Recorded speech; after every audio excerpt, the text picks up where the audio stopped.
Hello mga boss, kumusta po kayo lahat? Shout out po sa ating mga viewers. So ngayon mga boss, ang ginagawa ko rito sa aming silihan, nag-clearing ako mga boss. So binubunot ko na yung mga punong sili at papalitan ng bagong tanim. Magtatanim kami ngayon mga boss ng panibagong sili ulit. Siling Taiwan pa rin ito mga boss ha.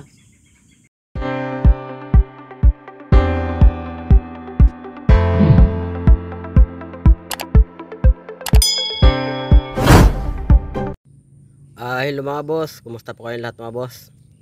Ito nga mga boss, binubunot ko na itong mga sili namin tanim at papalitan ko na ito ng bagong tanim. So kaya ko ito mga boss binidyohan kasi may mga viewers tayo na nagtatanong. Ang sabi nila, gaano daw ba katagal mabuhay ang sili? Ilang buwan daw ba o taon ang inaabot ng sili bago daw mamatay? So dito ngayon mga boss sa sili namin tanim, itong sili ko na ito, ang edad dito mga boss, sakto ito siyang 1 year ngayon. Ngayong buwan ng June 2025. Kasi transplant ito siya noong June 2024. So sakto ito siyang 1 year ngayon. Dahil ngayon ay June 2025 na. So doon sa mga boss natin na nagtatanong, mga nagko-comment sa ating video mga boss, ang sagot ko dyan sa inyong tanong kung hanggang kailan ba pwedeng mabuhay ang sili, nakadepende po mga boss yan sa inyong pag-aalaga. At syempre doon sa lupa na pinagtataniman ninyo. Sa aking karanasan mga boss, ang sili pwede siyang mabuhay ng 1 taon, 2 taon. Depende nga po sa inyong pag-alaga. Kung mapapansin nyo itong sili ko na 1 taon na siya, ang ugat, tingnan nyo ugat, ang tataba ng ugat malalaki. Ayun o, gadalirit na yung ugat o. At mahaba. So ibig sabihin mga boss, kaya ang ugat niya lumaki ng ganyan at nabuhay siya ng ganon, dahil nga yung pag-alaga ko nito, hindi ko siya na sunog ng abono. Kaya kung makita nyo, ang ugat niya sobrang lago at sobrang tataba ng ugat. At pati puno niya, ang laki ng kahoy oh. O ayan oh. So ayan nga mga boss oh, tingnan nyo ang ugat. Mahahaba, ang tataba at ang dami ng ugat. So ganyan mga boss ang nangyayari sa sili pagka yung pag-alaga nyo tama, at yung pag-aabono nga dapat lagi lang nasa tamang sukat. Huwag tayo nag-aabono ng labis-labis, yung sobrang lakas, sobrang tapang ng timpla, kasi kadalasan ang nagpapaikli sa buhay ng sili, yun yung paggamit natin ng abono kung minsan na wala sa ayos. Katulad yan ng iba, kung magpataba sila nakikita ko nga sa isang balding tubig, kung lagyan nila ng abono nako, lata-lata sardinas. Ang iba may 2 lata sardinas, 3 lata sardinas ang nilalagay nila sa isang balding tubig na 16 liters. Napakatapang po niyan mga boss. Hindi ko pa nagawa yan sa buong buhay ko na pag-alaga ng sili. Hindi pa ako nakakatimpla ng ganyang katapang na abono, yung halimbawa 3 lata sardinas na abono na iba-ibang klaseng pinaghalo-halo sa 16 liters na tubig at tutunawin at diretso dilig sa sili. So matapang po masyado yan. So kuminsan yun ang naging sanhi ng pag-ikli ng buhay ng sili, kasi nasusunog yung ugat. So hindi siya tumatagal, madali siya mamatay. Tama nga mabilis siya lumaki at talaga naman ang bunga matindi. Pero panandalian lang mga boss yan, hindi siya mabuhay na matagal. Kasi yung ugat niya masisira talaga, masunog. So ako naman pag nag-abono, nakita nyo naman sa mga video ko dyan, mahina lang ang resyo ko pag nagpataba. Kasi minsan pinakamalakas kong pataba nga 12 kilos lang na binababad ko sa 60 liters na tubig, at tatakal pa ako doon ng 1 latang sardinas at tinitimpla pa uli bago idilig. So hindi siya ganun kalakas. So yan sa mga boss natin ha, na tatanong, mga boss nakadepende sa inyong pag-alaga yan. Nasa kamay nyo nakasalalay ang ikatatagal ng buhay ng inyong mga sili. Tingnan mo ito sa akin ang lalaki na ng ugat, ang hahaba, ang tataba ng puno.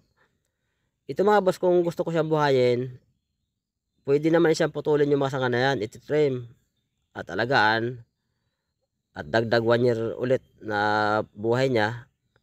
Kaso lang kaya ko ito binunot kasi nga sobrang sinsin. Yung spacing namin noong nakaraan medyo maliit lang dahil nga yung area maliit.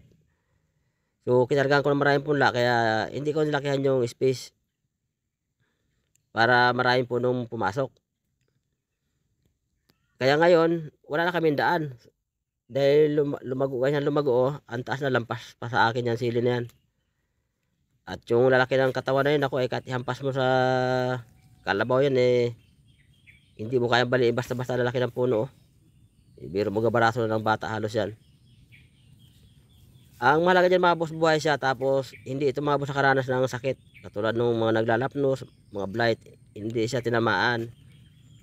So kaya lang nanilaw yan no, dahil nga pinabayaan ko naman na siya ilang months na yan hindi ko pinatubigan, halos 4 months na siya hindi ko pinatubigan. So ngayon nga nakatikim siya ng ulan, sumariwa na naman. Pero kailangan ko siyang tanggalin at palitan ng bagong tanim kasi nga wala na kami nadaanan hindi na ako makapasok dyan sa may daan. Kasi sobrang tangkal saka sobrang dami sanga. Ay ang lalaki naman oh. Ayun oh, kita-kita yun mga boss sa ating video. Sobrang lago ng sili na ito. At ang tataba. Yung mga boss sa ugat ng sili, kung hindi wasto pag-alaga, hindi mo siya kayang patabain ng ganyang kalaki ang mga ugat. Kahit abutin siya ng 2 years kung ang pag-alaga mo hindi wasto, hindi lalaki ugat at saka hindi dadami kasi na ano yan, naluluto yan sa abono. So kalimitan, kaunti lang ugat niya pag sobrang tapang ng abono. Kaya ang ginagawa ko nito noon ng pag-alaga ay alalay lang ako. So hindi ito siya nakaranas ng sakit, hindi siya nakaranas ng problema. So kaya nga kung alam ito siya hininto at pag-alaga, ano pa ito, February pa yata yun, hindi ko na ito siya inalagaan, hindi ko na pinatabaan. Ang ginawa ko lang dito puro lang tubig-tubig. Kaya last harvest ko dito noong ano na, yung makamahal na araw na yun ng April ay marami pa kasing bungang hinog noon. So sayang naman kahit mura tinanggal ko. Nung mga pitas na yon, ayun na hinayaan ko na kaya ayun tumanda na yung tsura at saka yung dahon niya dumilaw na at wala nang tubig. Grabe init sa amin. Ngayon na naman ito umulan no ano. Ditong buwan ng June, start yung ulan. So kaya ngayon ko lang din siya nabunot kasi noon hindi siya pwedeng bunutin, sobrang tigas. At hindi mo siya mahila. Dahil ngayon lupa ito yung tuyo. At sa haba ng ugat mahirap siya bunutin. Ngayon nga nababad sa tubig, lumambot ang lupa. Kaya ayun. Pero ganun pa man din yung ugat to napuputol yung iba, sobrang haba. So yan lang ang sagot ko doon sa mga boss natin na mga nagtatanong. Wala mga boss yan sa kung anong variety ng sili at kung ilang taon siya pwede mabuhay. Nakadepende po yan sa inyo sa pag-alaga nyo.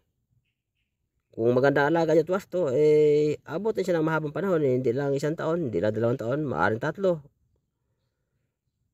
Mabubuhay yan kasi kahoy naman yan. Basta wasto lang pag-alaga. Huwag lang mapabayaan. So yun mga boss ang sagot ko doon sa mga boss natin na nagtatanong.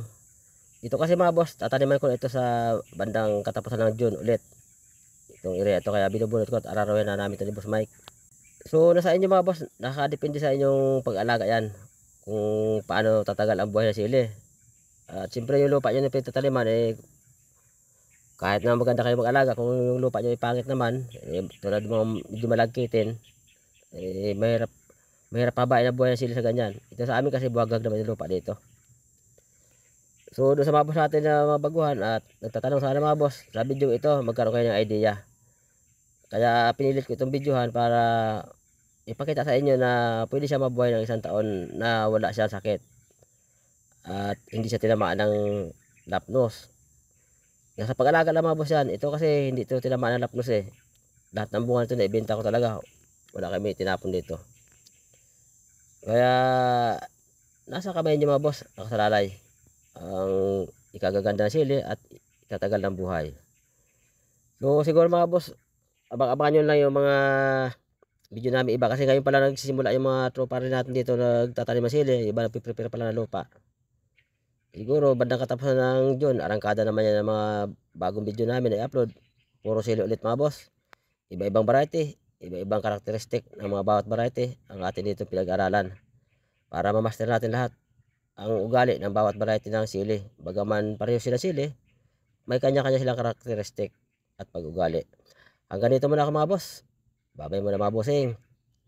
Abangan lang mga boss ang aming mga video pasunod. Bye bye. Abangan ang next video.